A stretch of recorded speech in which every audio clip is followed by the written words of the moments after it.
আসসালামু আলাইকুম। Hello everyone, কেমন আছেন সবাই? আশা করছি যে যেখান থেকে আমাদের আজকের ব্লগটি দেখছেন সবাই খুব ভালো আছেন। আলহামদুলিল্লাহ, আপনাদের দোয়া এবং আল্লাহর রহমতে আমরাও খুব ভালো আছি। চলে আসলাম আরেকটি নতুন ব্লগ নিয়ে আপনাদের সামনে। আমি ফারহানা, ব্লগ বাই সেহেরস মম থেকে। গত পর্বে আপনাদের সাথে আমার মেয়ের পাওয়া স্পেশাল গিফট শেয়ার করেছিলাম। আর আজ চলে এসেছি আমার বোনের পাওয়া অনেক স্মরণীয় একটি উপহার দেখানোর জন্য। এটা খুব সামান্য হলেও ওর কাছে কিন্তু এটা অনেক মূল্যবান। তার কারণ হচ্ছে এগুলো ওর স্টুডেন্টদের কাছ থেকে পাওয়া। আমার বোন যে মেডিকেল কলেজটাতে লেকচারার হিসাবে আছে, সেখানে লেকচারারদের উপরে স্টুডেন্টদের ডিভাইড করে দেওয়া থাকে। মানে একটা ইয়ারে যত স্টুডেন্ট থাকবে তাদের থেকে গ্রুপ অনুসারে ভাগ করে দেওয়া হয়। তো আমার বোন যেই গ্রুপের টিচার ছিল সেই গ্রুপটা তাদের ইয়ার শেষ করে পরবর্তী ইয়ারে যাচ্ছে। তো সেই জন্য আর কি আমার বোনের জন্য তারা কিছু গিফট এনেছিল ফেয়ারওয়েল হিসেবে আর কি। তো ওই গিফটগুলি আজকে আপনাদের সাথে শেয়ার করব। আর গিফটগুলো ছিল আড়ং থেকে নেওয়া, প্যাকেটটা দেখে বোঝা যাচ্ছিল, আর সাথে ট্যাগও ছিল অবশ্য। যাই হোক, সেটা বিষয় না কোন ব্র্যান্ড বা কোন জায়গা থেকে আসা। বিষয় হচ্ছে স্টুডেন্টরা যখন টিচারকে ভালোবেসে কোনো কিছু একটা দেয়, সেটার কিন্তু কোনো মূল্যই হয় না, বা সেটার কোনো কম্প্যারিজন করাই যায় না। সেটা সব সময় যদি একটা সামান্যতম কলমও হয়ে থাকে, সেটা সেই টিচারের কাছে অমূল্য সম্পদ হয়ে সারা জীবন স্মৃতি হিসেবে থেকে যায়। তো ভাবলাম যেহেতু এগুলো ও পড়বে, হয়তো একটা সময় মলিন হয়ে যাবে, তাই ভাবলাম স্মৃতিতে রাখার জন্য এই জিনিসটা আপনাদের সাথে শেয়ার করি। এর আগেও কিন্তু আরও অনেক গিফট ও পেয়েছিল। যখন বিভিন্ন ফরেনার স্টুডেন্টরা ইয়ার শেষ করে তাদের দেশে যায়, তখন আবার ফিরে আসার সময় অনেক সময় ওর জন্য গিফট নিয়ে আসে। আর সত্যি বলতে স্টুডেন্টরা আমার বোনকে বেশ পছন্দ করে, কারণ ও খুব ফ্রেন্ডলি এবং মানে ওর যে স্টুডেন্ট যারা আছে তাদেরকে খুব সহজে পড়াগুলো বোঝানোর চেষ্টা করে, যেটা অবশ্য আমার বোনের মুখের কথা নয়। এই যে ব্যাগে বিভিন্ন সবার যে লেখা ছোট ছোট চিরকুটের মতো যে নোটগুলো, এইগুলোই বলে দেয় যে আমার বোন তাদের প্রতি কতটুকু সাপোর্টিভ ছিল, বা তাদের প্রতি কতটুকু ইফেক্ট দিয়েছে আর তাদের এই রেজাল্ট করার জন্য।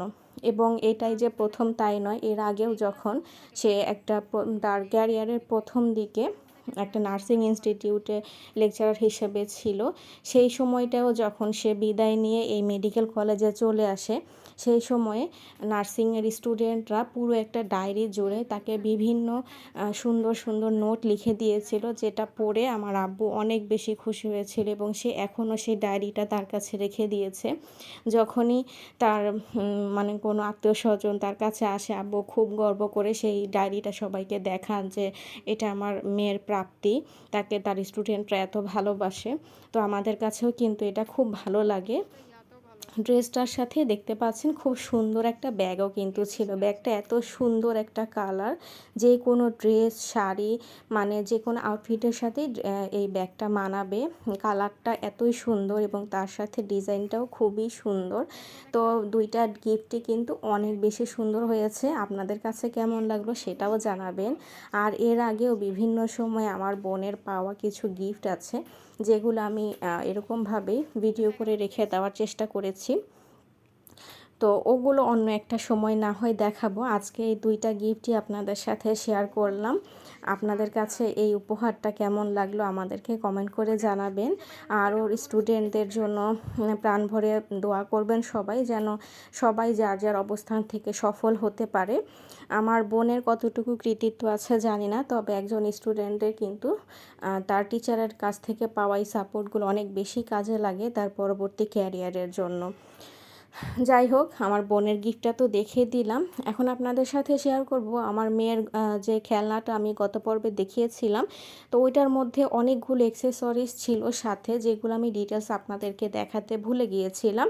তাই ভাবলাম যে এটা না হয় আপনাদের সাথে একটু বিস্তারিত দেখাই যে ওখানে অ্যাকচুয়ালি কী কী আইটেম ছিল, কারণ এত বেশি জিনিস এটার মধ্যে ছিল, সবগুলো সেটিংয়ের সময় ওইভাবে আপনাদেরকে তুলে ধরতে পারিনি।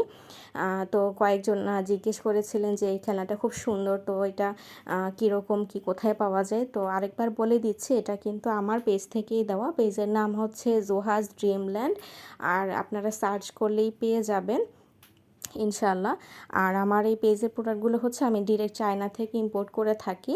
তো জিনিসটা কীরকম সেটি আপনাদের সাথে দেখাচ্ছি। এটার মূল কারণ হচ্ছে আমার কাছে এই খেলনার যে শেপগুলো এত বেশি সুন্দর লাগছিল, যে ফ্রুট টয় বা ভেজিটেবলগুলো ছিল খুবই সুন্দর শেপ, এবং তার সাথে কালার টেক্সচার সব কিছু মিলিয়ে একেবারেই যেন বাস্তব রূপ নিয়েছে এরকমভাবে লাগছিল।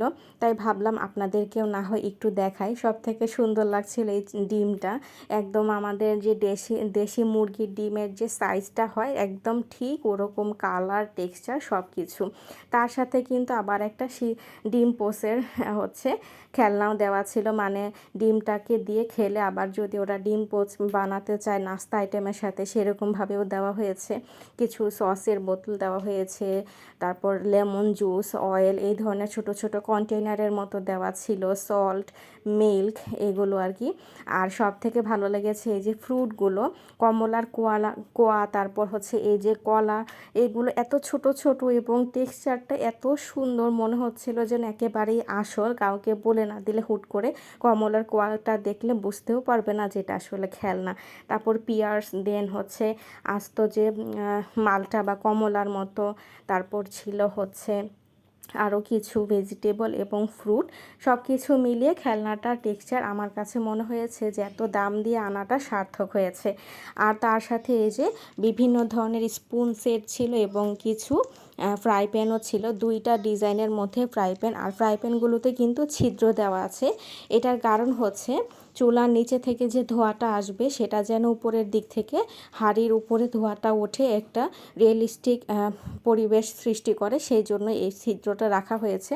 এই যে দেখতে পাচ্ছেন ধোঁয়াটা কিন্তু একদম উপর থেকেই আসছে। আর এটা দেওয়ার কারণ হচ্ছে এখানে একটা পানি দিয়ে ড্রপ বারে দেওয়া হয়েছে, সেই পানিটা স্টিম আকারে উপরে উঠে এসে রান্নার একটা ইফেক্ট তৈরি করেছে।